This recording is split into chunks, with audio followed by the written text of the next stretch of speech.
Hey guys, it's Jean from Extra Petite. I have a purse review for you guys today, one that's been very highly requested. I'm going to be talking about my Prada Saffiano Cuir double bag. It's spelled C-U-I-R, not with a Q. And I'm going to be talking about how some of these features compare to Prada's very popular Saffiano Luxe line. This is the double zip tote from the Luxe line. I also did a video review of it a few years ago, so I'll link to that again for anyone who's interested.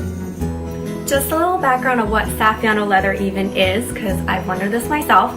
It is a leather treatment process that was invented by Prada, oh my gosh, probably 100 years ago, as a way to make leather a little bit more durable and hardy for use on luggage. Basically, the process involves heating the leather up to a high temperature and then stamping it down with a machine, which gives it that cross-hatch texture.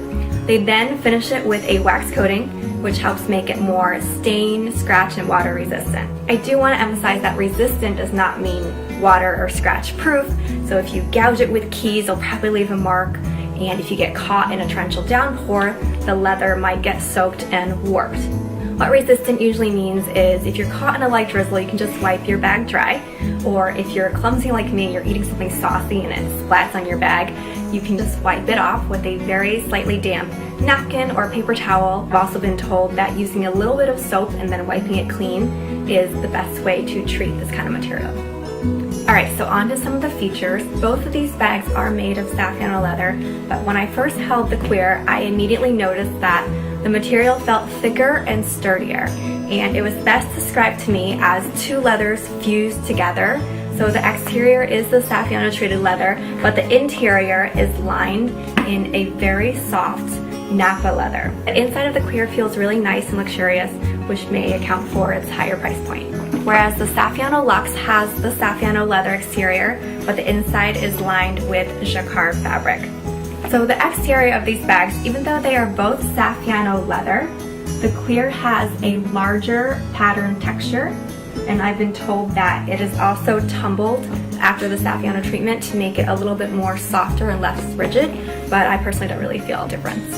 Another notable feature of the Cuir double bag is the divider down the middle. It has a magnetic flap.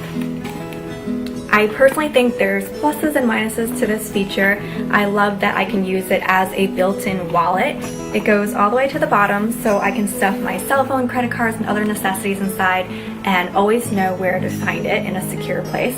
On the other hand, because it does go all the way down the middle, it segregates the middle compartment of this bag into two, so you can't fit something really large inside.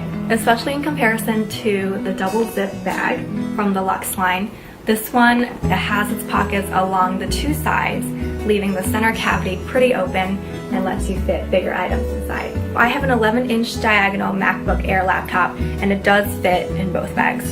An important benefit though of this divider is that it kind of serves as a reinforcement wall, and this feature, in addition with the thicker material overall of the Cuir, it helps keep the base of the bag from sagging even when you put slightly heavier things inside. So you can kind of see, or at least I can feel, this divider through the base, which helps keep its structure. The Saffiano Luxe line unfortunately is known for having base sagging issues like that. Some of you know I use a plastic base shaper in this bag so that I can put heavier things inside without worrying about a droopy bottom, which nobody wants. Moving on to some smaller differences, I noticed that the Cuir bag handles do not fold down like the Luxe. This might bother some people if you like to wear it crossbody, but to be honest, for a bag this size, I very rarely wear it across the body. Another small difference is that on the front of the bag, the Cuir has this luggage-like tag where you can put your contact info inside. I should probably do that. And in comparison, the Luxe has a little key ring, which I have never used, but I do like how both of these look. Lastly, I just want to talk a little bit about the different options each bag comes in. The Cuir double bag I've seen come in two sizes, to my knowledge.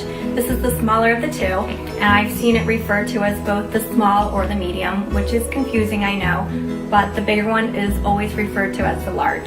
It comes in a handful of colors, which changes seasonally. This is called the Pomice Gray. In comparison, the Luxe line comes in more colors and sizes than I can count. This is one of the medium sizes, and I believe the color is called caramel. So these two bags, I measured the base to really be the same, but you can see the Cuir is just a little bit taller. And the side is pretty similar as well. I hope that was helpful for anyone considering either of those bags. I'm going to link more information in my blog post below. Don't forget to subscribe, and I would also love to hear any requests you have for me for future videos. Alright, thank you so much for watching, and I'll see you next time. Bye!